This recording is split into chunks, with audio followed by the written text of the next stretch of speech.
All right, starting things out a little bit different today because I had to go through this one once to make sure that I knew it, and I plugged in my answers to make sure that they were right.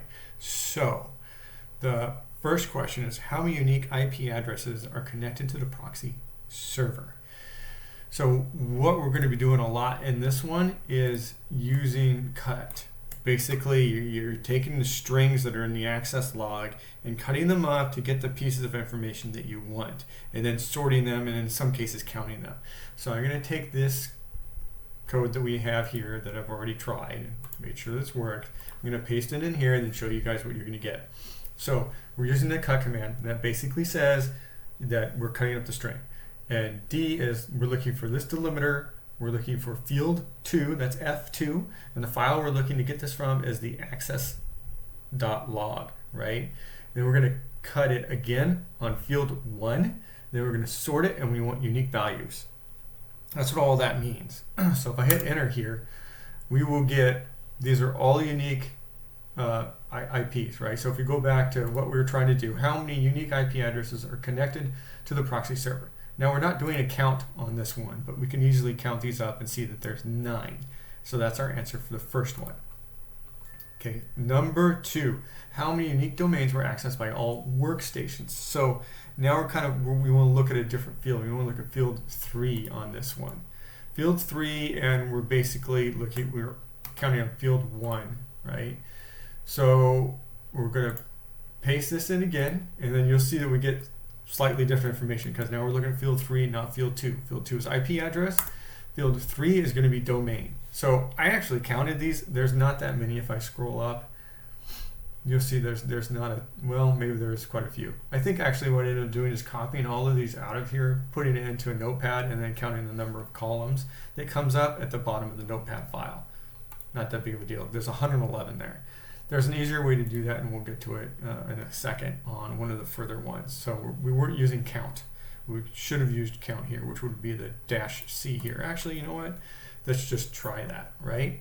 So we're going to run the same command again. To do that, I hit the up arrow key, and it's going to put in what I ran last time. Then I'm going to type in -C and see if it'll just count them. So now it's counting the domain. So not exactly what I wanted to do, right? I want to count field 2. So I'm not going to dive into that too much because we could find the answer out the other way. All right, so let's hit number 3. So number 3, we actually want to look at what was the least visited domain. So we got that. You can actually look at it here and find the least visited domain, right? So it's going to have the lowest number, and you can sort these a different way, so that's easier to find. But let's go back down here, and we found out that it was partner services in a different query. So I am going to say, I'm going to search grep. I'm going to search for partner services, microsoftkey.com, access.log, and then do see how many of them there are there. So right click, paste, enter. So we see partner services group key, we got 503. So these are HTTP because they're 80, and it's 503. So that's the status code that's being returned by the 80 request, right? Port 80. All right, so that was 503 that we get there. Next question, number 4. Based on the high count of connection attempts, what is the number, or what is the name of the suspicious domain? So here's where we're going to do our count, right? Unique C. So let's take this and paste it into our terminal here, and it looks like the terminal shrunk for some reason. That's cool. So we can quickly see that, like, what's going on here. So the most was office.com. That's a valid URL, so it's not really suspicious. Login Microsoft Online, not very suspicious. Global sign, again, not suspicious. Frostlings.bigbadstash.thm. THM meaning, TryHackMe or something like that, right? So that's obviously sus, right? It's very suspicious. So we're going to go back here, and that is what we're looking for. That is our suspicious domain. That one doesn't look right. So in 5, we're going to say, what's the source IP address workstation that's accessing that domain, right? So we didn't get that in our last result. So we're going to say for, meaning search for this, and only show us those results. And then we want to see F2, field 2 being IP address. So if we go back here, if I didn't explain fields before. So within the access log, we have these 8 different fields. So for this one, we want to know what the source IP was. So that's field 2. So let's go in here and let's say, show me field 2 for Frostling's big bad stash.thm, right? Who's going to this? So it's 1010, 185, 225. So that's our answer for that one. 2 more questions. How many requests were made on a malicious domain? So how many times did this person try to access this one, right? So again, we want to look at this and we want to count, we want to look at field 3 and count on field 1. Field 1 being the timestamp. So we're counting unique timestamps to give us our full count. So we're going to paste that in. Check that one out, and if you look, we're going to have to scroll up to find our answer on this one, it looks like. So where is he? I'm going to scroll up a little bit here. I'm looking for that THM one. There he is.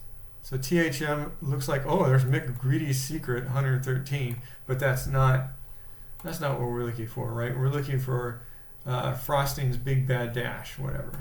So that's interesting. There's a little hidden one in there. There we go. So here's Frosting's big bad dash.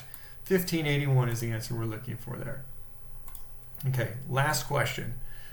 So having retrieved the exfiltrated data, what is the hidden flag? So I mean, it's still in, they say having retrieved exfiltrated data, like it's in another file or something, but it's in the access log, right? We just need to look in a different field. So we're going to look in field 5. So what's in field 5? Field 5 is the URI, so the URL. And then we're going to cut it out and look at field 2, and field 2 is source IP. So let's look at this. And then we're doing base 64 on this. This one is actually the example in the last part of the reading. So if you look at the reading, the instructions here when they're going through things, if we go all the way down to just before the questions start, this one they give you, right? They just tell you, right? It's this. They have suspicious domain because that's redacted. So you got to put in our one that we already know, the Frosty Field, whatever it was. Put that in there, and then we're going to run this code, right? Because we know this Frosty Ling's big bad dash. That was the part that was redacted. So we're going to hit this, and yeah, I got a lot of results. So what I did is start scrolling up here and looking for something that's weird, right?